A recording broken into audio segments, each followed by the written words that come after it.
Okay, we'll start with this. Well, I'm sure most of you guys have heard already that the Dillian White versus Anthony Joshua fight, the rematch, at this point, is all but dead. In which case, White versus Brazile is the target for April 20th.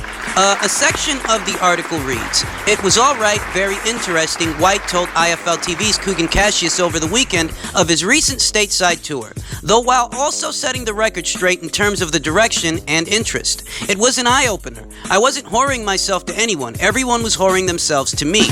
I just went there to watch a fight. I wanted to see Manny Pacquiao live versus Adrian Broner at the MGM Grand in Las Vegas. I met with everyone. The purpose of the trip was twofold for White. One, he wanted to serve notice that there were other options besides what can be, and for years has been, offered by Hearn's Matchroom Boxing. Also, there was the need to inform the rest of the boxing world that there does not exist exclusivity in his official association with Hearn. People automatically assumed that I was with DAZN, White said, referencing Matchroom Boxing's current lucrative deal with the sports streaming service. They assumed that because I was with Matchroom that I'm with DAZN, and I just wanted to let everybody know that's not the case. I'm not leaving Matchroom, I'm just seeing what's what. I can't close the door. The door is open. Things happen and change. I just look at other options and see what's what. There have been a few messages from a few people. I'm considering any option." And the article goes on to state that April 20th is a perfect pay-per-view date. We have to get the right fight, the right card. Dillian and his team are involved and have been doing that consistently the last two fights. For April 20th, we want to get up and running next week. 10 days. In an ideal world, we'd like to get Brazile because the winner is the mandatory for Wilder. Well, let's preface everything we're about to get into with this.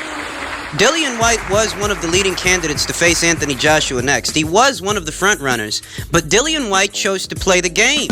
He chose to play the game, and he lost, at which point he decided to walk. The terms were simply not agreeable on both sides for a proposed rematch. Thus, Dillian White walked, and now he's got to look to other areas, other avenues, other options for opponents. Now, he's got no shortage of options. He's actually got some good ones on the table. So let's discuss those options. You got Alexander Povetkin, who's a live animal. You've also got Luis Ortiz, yet another live animal. And you've got Dominic Brazile, who may not be perceived as the same kind of threat that those two guys are, but there are potential benefits, potential gains that he presents that they don't. In which case, if you're Dillian White, what do you do? It's an interesting situation because from where I'm sitting, I think a fight between Dillian White and any one of them three guys would probably be an entertaining fight with any one of them. Povetkin, Ortiz, Brazile, any one of those three opponent options has the potential to give the fans an entertaining fight. But some of those opponents make more sense than others, and that's just the reality of the shit. In which case, let's have a look. You know, Povetkin's a live animal. He's experienced as an amateur at the highest level because he's a gold medalist, and he's experienced as a pro because he's faced a who's who of motherfuckers the last couple of years. There's not a lot of heavyweights out there that have been out there that Povetkin has not fought. He's been around. The only issue with Povetkin is, in spite of all of that, that guy's coming right off a loss. He just lost to Anthony Joshua, and people ain't gonna look over that. That when you were faced with either Luis Ortiz or Dominic Brazile, you chose to go with a guy that lost his last fight. So people, I'm not sure how they're going to receive that. I still think the fight would have the potential to be an entertaining fight. But at the end of the day, if Dillian White goes out there and sparks him out in spectacular fashion, what people are going to say is, well, he was already tenderized in the Anthony Joshua fight. That just made it that much more easier for you to come in and finish him off. That's what people are going to say. So, Povetkin, while he could give the fans an entertaining fight with Dillian White, he's not exactly the best option, and not the most intriguing either. To move a pay-per-view. We then look at Luis Ortiz. Luis Ortiz is perceived by some, not all, as the most clear and apparent threat to anybody that he fights. Luis Ortiz is viewed as a crafty southpaw with a very respectable punch, a wealth of experience, and out of the three names aforementioned, some people will tell you that Luis Ortiz would have the best chance of derailing Dillian White. So some people, not all, but some people, they view a Luis Ortiz fight as being the more intriguing fight of the three, and the more credible threat. The thing about Luis Ortiz is there even an incentive? Because this is intended to be an April pay-per-view, you understand. In terms of dollars and cents, in the UK, what do the opinions of Wilder's fans in America amount to in the UK public? You understand? The guys over here in America might be saying that Luis Ortiz is a better boxer than any of them guys. But unless that shit shows up in the dollars and cents, it really don't matter. Not in the UK. In which case, without Luis Ortiz having a better profile in the UK, you have to wonder... Would it sell? Is that the right option? It's a risky fight. I'll tell you right now that I think that's a very risky fight. But that's the point. The fight is risky against a guy that doesn't offer any kind of real incentive. So for taking a risk with Luis Ortiz for no real financial incentive, there's not necessarily a rank associated with that fight. You understand that? You're not even getting the same benefit fighting Ortiz that you would get fighting Brazile. And let's talk about Brazile. Now, I don't think that Dominic Brazile is in any way, shape, or form the same class of boxer that Luis Ortiz is. He's less impressive than Ortiz and Povetkin, but he poses certain benefits that they don't. Dominic Brazile stands as a front runner for a title shot at Deontay Wilder's WBC title. That's what he's bringing to the table. That if you fight him, beat him, unseat him, you are now the likeliest candidate to face the winner of Tyson Fury versus Deontay Wilder. Ow! So there might be a bit more benefits in facing Brazile than facing Ortiz or Povetkin. The thing is that even if you face Brazile, right? You pick that guy, and the incentive, the logic that you're using is by fighting Brazile, I bring myself that much closer to a Deontay Wilder fight. The question becomes, okay, you do that, but are people really interested in that fight? Lest we forget, they're trying to sell this as a pay-per-view. Does the UK public view a Dominic Brazile versus Dillian White fight as intriguing enough to purchase? As intriguing enough to attend? Good question. That's the question. Now, that's a question that only them guys in the UK can answer. Do you guys think they could do decent numbers, solid numbers, with a Dillian White versus Brazile pay-per-view Dominic Brazile fight?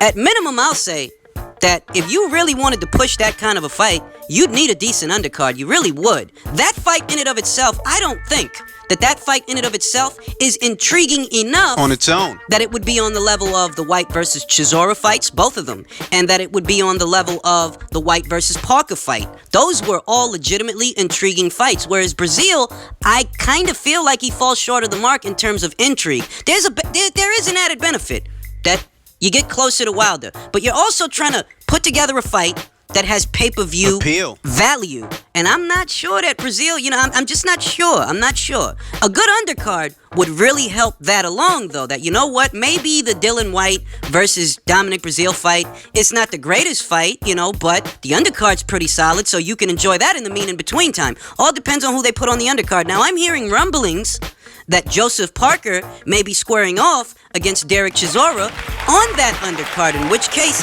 that could help the process along. That could help them move a couple of buys, because at minimum people know that Derek Chisora comes to fight. He comes to get on his front foot and throw punches in bunches. So he's gonna make Joseph Parker uncomfortable enough that either you're gonna open up or you're gonna get knocked the fuck out. But something's gonna happen.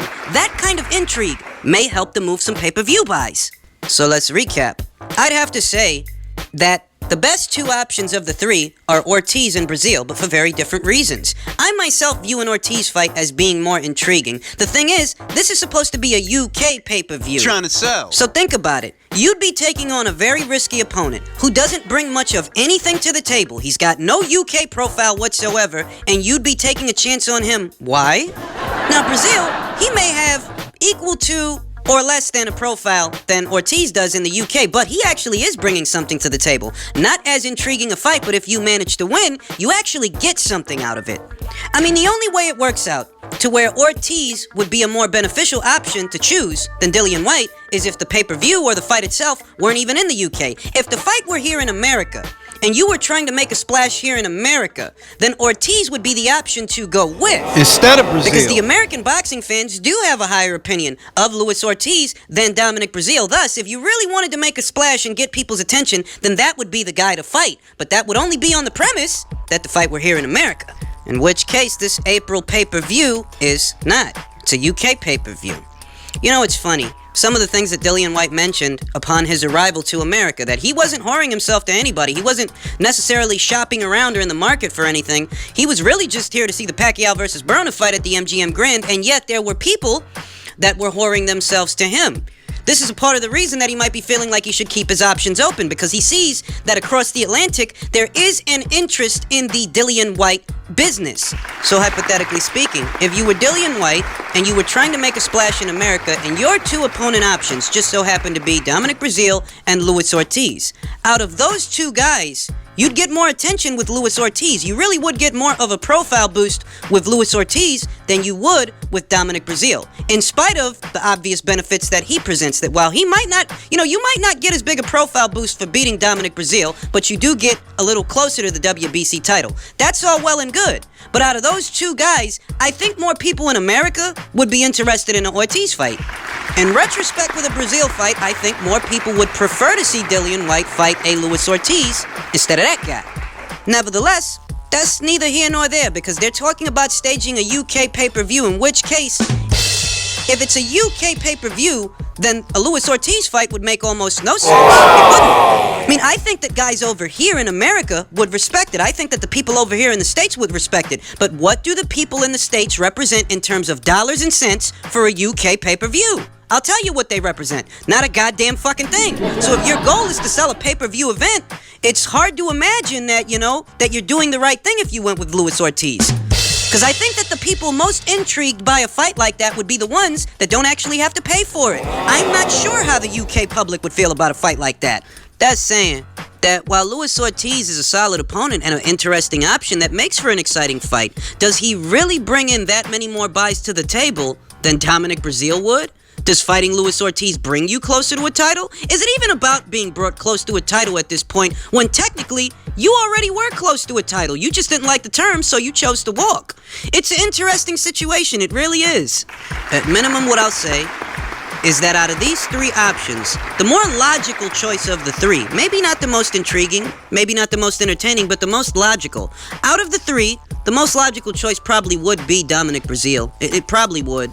And in other heavyweight news, WBC champion Deontay Wilder issued out a warning to Anthony Joshua, stating that he has many other options and he doesn't need to fight him for another 2 years. The public warning details how he no longer needs to fight Anthony Joshua in the near future, and I want you to pay attention to what's being said verbatim. He no longer needs to fight Anthony Joshua in the near future. You can make some inferences as to why he might feel that way. When asked about facing Anthony Joshua, he told Talk Sports, "When he's ready, I'm ready, but it's gotta be fair." And the WBC champion went on to say things like they thought that everything was going to rotate around them and we had to show them and I had to take control of my own career. We've got enough opponents lined up for the next 2 years. So now we got to try to understand what's underneath the surface of Deontay Wilder's statements. We got to try to decipher this to get to the truth of what's happening. Because where Deontay Wilder wanted people to believe that he was going to be one name, one face, one champion, Deontay Wilder, he seems perfectly content now keeping busy with other fighters for the next 2 years. And he's saying it's gotta be fair. Well, let's ask ourselves a question. Not that there's much room for fairness in negotiations, because negotiations have very little to do with fairness. Okay. You know, what goes on inside of the ring, that's where the fairness belongs. How judges score a fight, there also is room for fairness. But negotiations between fighters have very little to do with fairness, and what they really have something to do with is power and leverage. Who's got it, and who's willing to acquiesce to it for an opportunity. Now, Deontay Wilder doesn't look at being an undisputed champion as an opportunity anymore. You might look at that as, okay, why? Why doesn't he want to be an undisputed champion anymore? Why doesn't he want that opportunity? Why won't he acquiesce? Why will he not simply acquiesce to being the B-side so that he can show the world that he is better than Anthony Joshua? Why doesn't he want to do that anymore? I'll tell you why. Because he just scored his biggest payday without Anthony Joshua. Now that success is nowhere near the size and scale of a fight that he would have with Anthony Joshua. You're not going to make more money with Tyson Fury than you would with Anthony Joshua. And that's what this is really all about. You're not going to make more money with Fury in a rematch than you would if you fought Joshua just one time. You're not. But you made enough money that you don't see the need to take a risk anymore. You no longer see the need in risking it all against Anthony Joshua for the undisputed heavyweight championship because you just scored a career-high payday without him. And even though that payday that you scored with Tyson Fury in no way, shape, or form matches the dollar amounts that you could make with Anthony Joshua, one fight with Joshua could cost you everything. One fight with Anthony Joshua could completely derail you, and at this point, now that you've scored a career-high payday without him, it's an unnecessary risk for you, which denotes what I've been saying the whole time. that for Deontay Wilder, it was never actually about becoming the next undisputed heavyweight champion. It was never about one face, one name, one champion, Deontay Wilder. That was just the sales pitch. Pretty much. That was just the sales pitch that Deontay Wilder tried to use to fool people into thinking that he's some kind of a legacy fighter, when in reality, he's just looking to sell his belt to the highest bidder. No different than Charles Martin was. Look, if Deontay Wilder were actually concerned, and his handlers were actually concerned with seeing him become the next great American heavyweight, the next great American undisputed heavyweight champion, if that were the focal point of all their efforts, then why would they have guided him towards Bermane Stiverne instead of Vladimir Klitschko? Your boy already had 30 plus fights. Rather than matching him against the lineal, the only unified heavyweight champion at the time, who do they match him against? Bermane Stiverne. As if that's not bad enough, when Charles Martin procured that IBF world title, he was on your same side of the street. So, in theory, that should have been an easy fight to make, and yet no effort was made by Deontay Wilder's team to make a fight between him and Charles Martin. But we're supposed to believe you wanted to become an undisputed heavyweight champion. Something very similar applies to Joseph Parker. What effort did they put into making a Parker fight? Up until the point that Anthony Joshua started raking in millions domestically on his own, what actual effort did Deontay Wilder make towards becoming a unified or undisputed heavyweight champion? What effort did he make? It seems to me that it was never about becoming an undisputed heavyweight champion so much as selling your belt to the highest bidder. And now that you made a little bit of change with Tyson Fury, you don't see the need to take that risk anymore. That's what it all means, my friends. That you are perfectly content fighting guys not named Anthony Joshua for the next 2 years because you don't see the need for that fight anymore. Emphasis on need. Why need? Because you needed Anthony Joshua to make you relevant so that you could start making the kind of money that you've always wanted to make. Because up until the point that he rolled around, you were largely irrelevant. You used his name and all his positive press to bring yourself into the limelight with no actual intention of fighting him so much as using his marquee value to try to get some of your own. But now that you've got a little bit of success, you don't feel the need to take no chances with this guy, because if you do and he beats you, well, there goes that fucking plan. That's why today, for Deontay, there's no need to take that risk. There's no need to take that chance. There's no need for Deontay Wilder to pursue the undisputed heavyweight championship anymore because he made a little bit of change with Tyson Fury. And for him, that's enough. Because for Deontay, making a little bit more money on a regular basis but risking nothing sounds much better than making buttloads of money to risk it all. That ain't the kind of fighter that he is.